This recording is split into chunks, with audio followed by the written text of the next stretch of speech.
Okay, so now we're going to run through the instructions on how to go ahead and download and install Visual Studio. So the first part of this is we're going to go ahead and go to the Visual Studio Community Edition website and download the software. And once it's downloaded, we'll go ahead and select to execute the downloaded package to begin the installation process.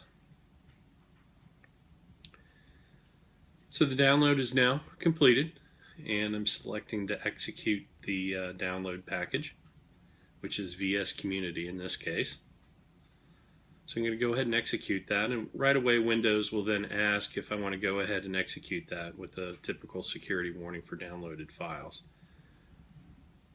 So in this piece, I'm going to go ahead and select the typical or default installation and select Install. And the installation process will begin at this point. And through the magic of video editing, this process can actually be quite lengthy, so I've shortened it for this video. So it took me about 45 minutes for this to run on a fairly slow notebook computer. So once it finishes, though, it asks you to do a restart of the computer, which I've done here. And then I'll go ahead and select Execute.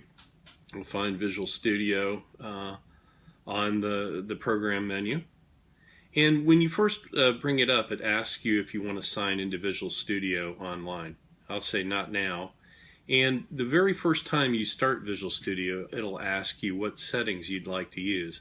So I typically use the Visual C# settings for this.